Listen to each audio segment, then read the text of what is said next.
All right, welcome back, traders. And if this is your first time here, you're in the right place. In today's Monday Madness Market Outlook, we're breaking down SPY, QQQ, Tesla, and gold. The option strategies traders should watch before the market opens and the key levels institutions are reacting to right now. Now, in my last video, we talked about the big drop in the market and the potential reaction levels. And what we're seeing now looks forced, right? It looks like forced buying into key gamma levels, something that often traps in retail traders. And I want you guys to be on the other side. So today I'm going to walk you through 3 possible market structures that can unfold today. 3 scenarios: a test and retest day, a narrow range day, and a full trend day. Okay, and if you understand these 3 structures very early, you can position yourself ahead of the crowd instead of reacting to it. But before we dive in, if you appreciate actionable market insights like this, do me a quick favor, smash the like button and subscribe. This channel is all about giving traders real frameworks and levels you can apply immediately, not fluff. All right, now let's get straight to it. Now, let's talk about what the market is actually doing in the current moment right now. All right, just checking out the SPY after that aggressive sell-off. All right, we have that aggressive sell-off here. All right, right here on the 10th of March, and we've been dropping for about a past week. All right, and now we're seeing a reaction near some key demand levels where the market gapped up over the weekend. Now, right now, the data shows that the SPY wall is 670 and that the put wall is sitting near 660, which essentially creates a gamma battlefield between 2 zones. When price gets stuck between these areas, the market makers often pin price in a forced chop, which is where most retailer traders lose money trying to trace direction. And on top of that, we have gaps sitting above price and key economic data being released, which means volatility could expand quickly once the market decides on direction. So what is this really about, guys? This is about smart money versus the retail narrative. And this is where understanding how smart money operates can become very critical. You understand? Now, just looking at this chart here, all right, we're on a 1-hour time frame, and what you see in front of you, all right, this gray line here is the 21 EMA. The EMA stands for exponential moving average, and the 21 just means that it's 21 days of an average price movement for the SPY. Okay, creates a balance. All right, and the red and green line you see here is what they call Bollinger Bands. All right, it gives me a nice indication of price action with a wall and a floor. Okay, and that's what you see in front of you. Now, we talked about these certain type of moves. All right, anybody who knows that the market likes to rotate back and forth, and we've done that within these pendulum swings, and we recently broke the underbelly of that 678. All right, now we have to reclaim some of these levels, but if you can see in front of you, we have a demand level here. We have price that is below the 21, and we have some gaps to fill towards the downside. We have economic data coming out. Tomorrow we have pending home sales, and there's no telling what could happen. But I will tell you guys this: the credit market, the bond market right now, these are headed towards the downside, and these are your market eternals. When they go down, SPY goes down.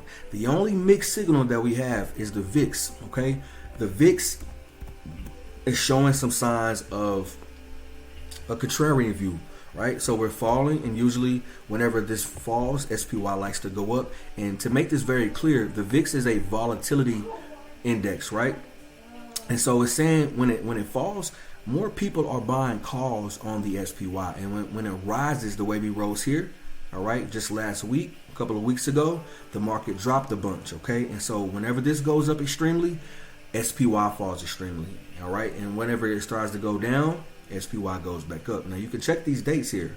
All right, the start of the pivot points, March 9th, March 5th, and we've been chopping ever since. So the market is inside of a coil right now. All right, and we have data, economic data, keeping us pinned right now. We talked about this.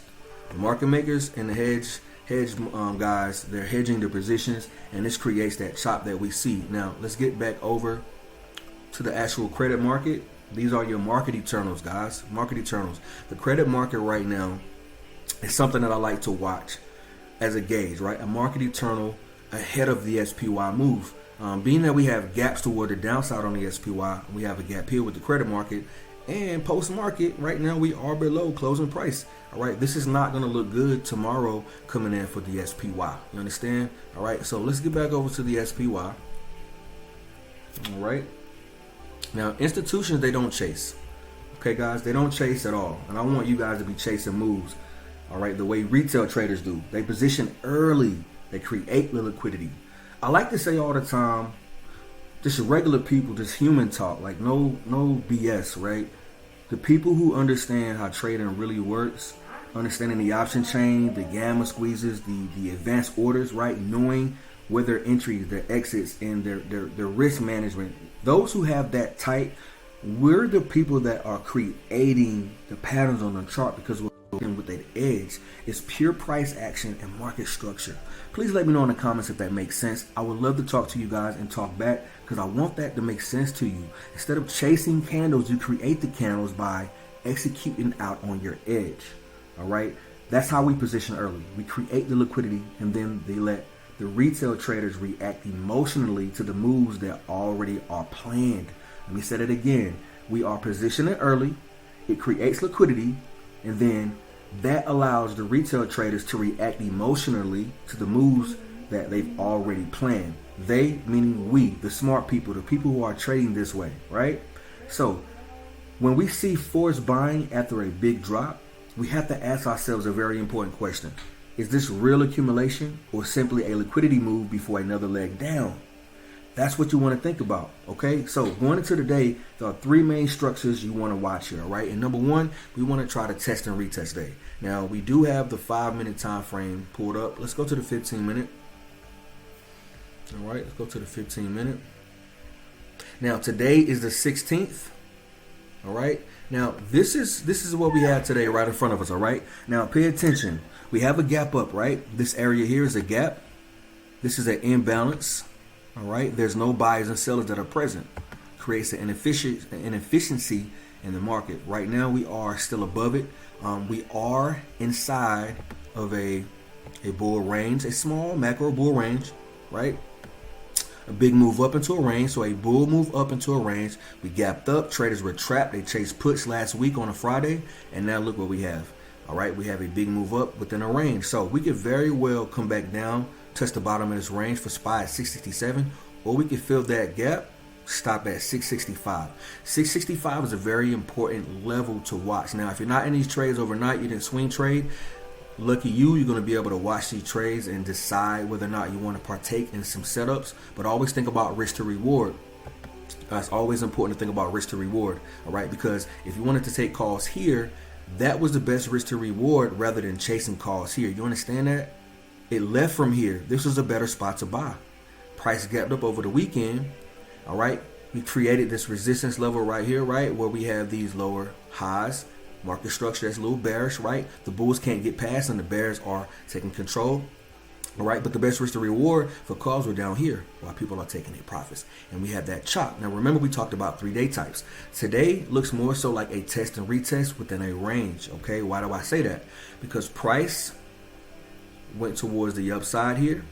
We stopped around 671, came back to the 21, we bounced, retested some of these levels towards the upside. Now, we didn't quite hit 671, but we hit 670. And remember, 670 is our wall, all right? So there's an obvious wall there, okay? And we were just pretending to range, right? We've just been ranging all day, continuing to range. And we try to reach up to 672. As you can see, we got rejected. The same way it's here, guys. Always look left, okay? So you understand that once this level gets hit, right above here in this area, these gaps get filled and we shoot towards 680 very quickly. But we got to get above 670 convincingly in order for that to happen. All right, so we are on a 15-minute time frame. Hope you guys understand that test and retest day means that we are testing levels, extreme levels, back and forth. See how we retested this level here? It already happened before.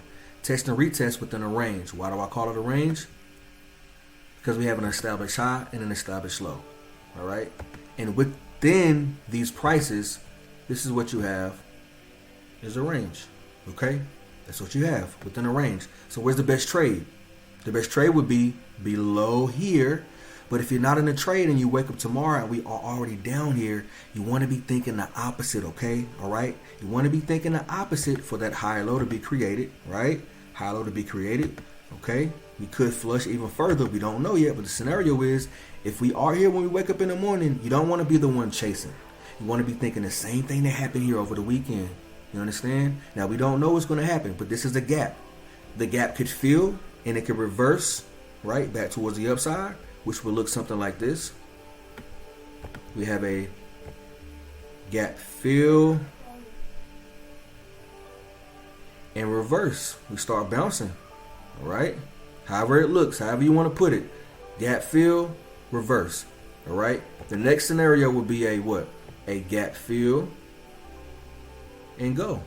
We can't quite get back over this previous level here, right? This resistance, we can't get past it here, right? And we go back towards the downside. Now, these are more technical patterns that I do talk about with my group in the Discord. We dive deep into certain patterns. Yes, there are technical patterns, but there are more to learn. They're easy to learn. You just need practice and someone to guide you. So that link is below if you want to drive a community.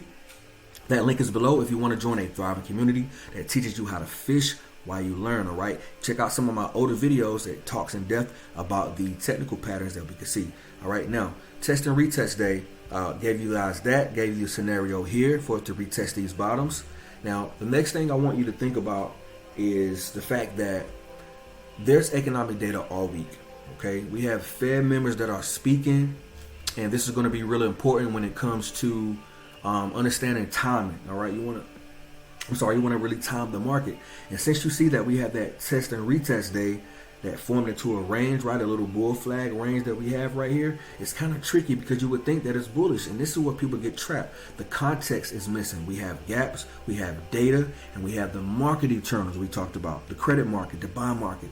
All right. That's not looking too good for the SPY and the Qs if the bond market and the credit market is going down. So these days often happen after large moves. Keep that in mind. These happen after large moves because the market is trying to determine where real buyers are and sellers are sitting. So if we see the market push towards 670 tomorrow and it pulls back, all right, then attempt that level again, that will signal that test and retest structure that I was talking about. The narrow range, right? What is the narrow range? The narrow range is pretty much right in front of your face.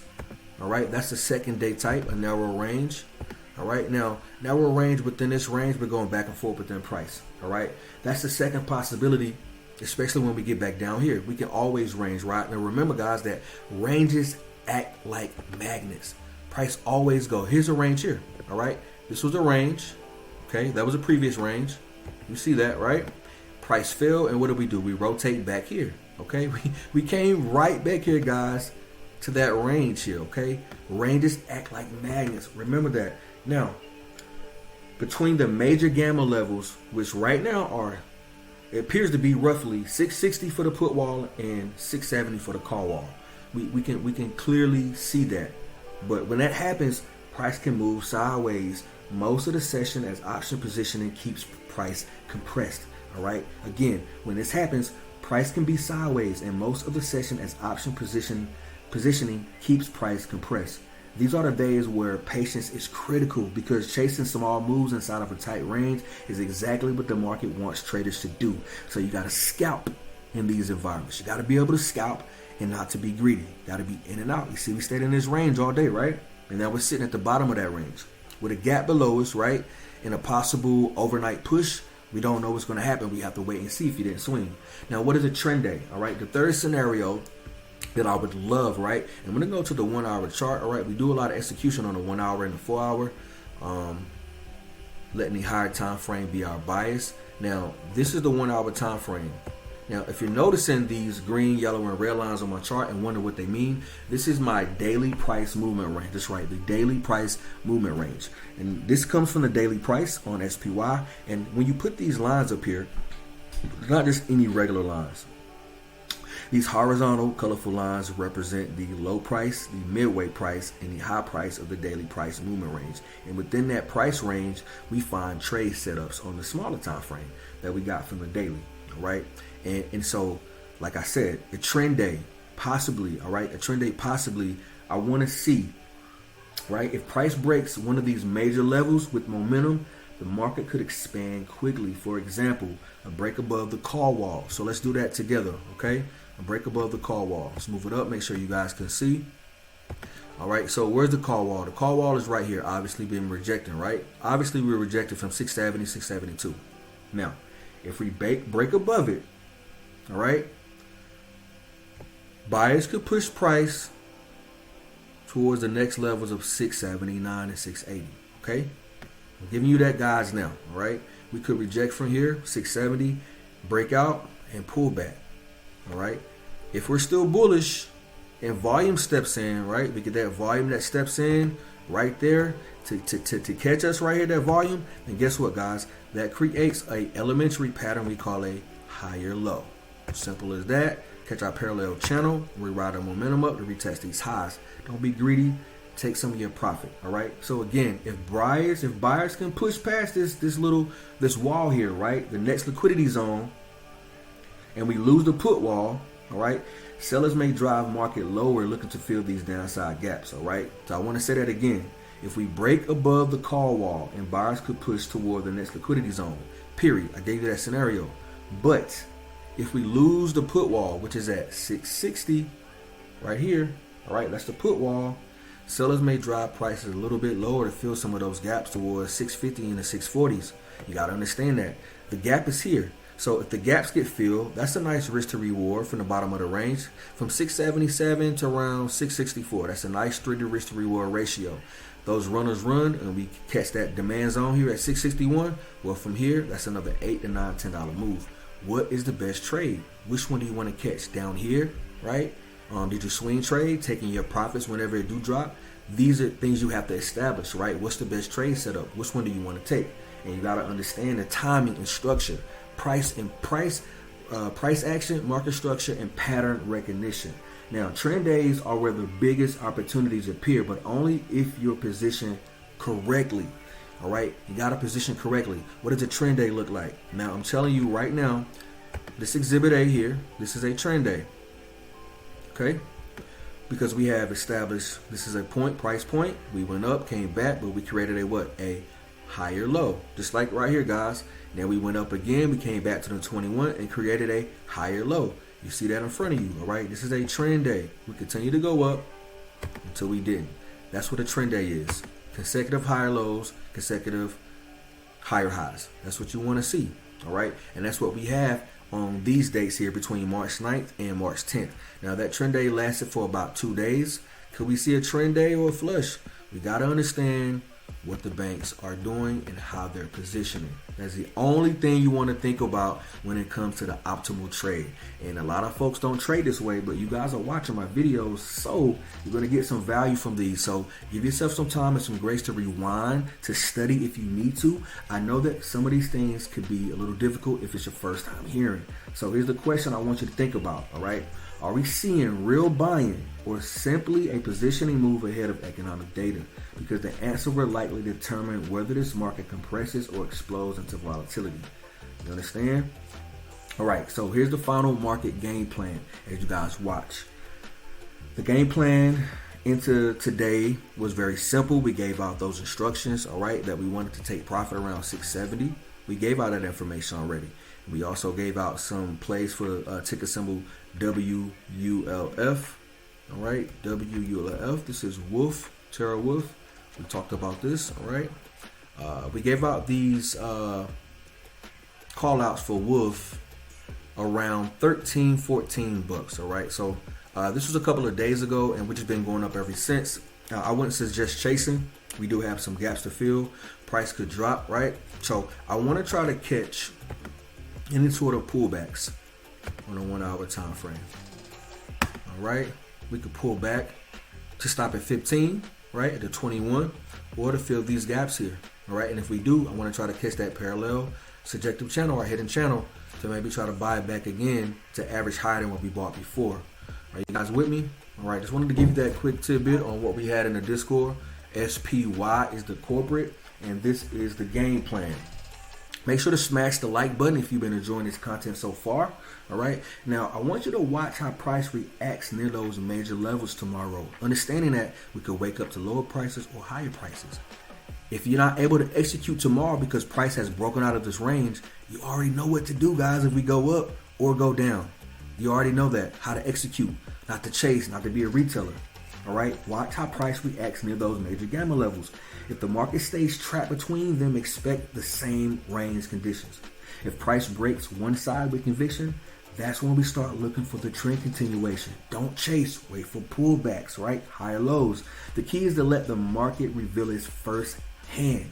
You want them to reveal their hand first. This is like poker in a casino. You want to see what the house is doing. I'm teaching you guys that. Just don't know it yet. Instead of trying to predict every move, you don't have to do that, all right? You guys don't have to do that. I wanted to make this video short and simple for those who are watching. I appreciate you guys' time, all right? Hope that this content is valuable for you. And if you want to join a structured community, we are here for you. Check out that link below, all right? And if you want deeper breakdowns like this, where we walk through market structure, smart money positioning, and actionable trading framework step by step that you can use the next day, make sure that you are subscribed so you don't miss these valuable drops. Also, check out the resources below if you want to continue learning how these market mechanics actually work. We have a beginner section for those who are new, and for those who want a little bit more advanced, right? To, scratch that itch that you have for the market, we have those too, those advanced videos, because once you understand structure for the newbies and the structure behind these moves, the chart starts to make a lot more sense. So I appreciate you guys for watching. This is the Unique Trading Group. I'm Coach V, and here's where strategy meets mindset and discipline turns into income. Thanks for watching the episode of Monday Madness. Hope you guys make some money out there. Stay safe, be blessed. Till the next time, guys. Peace.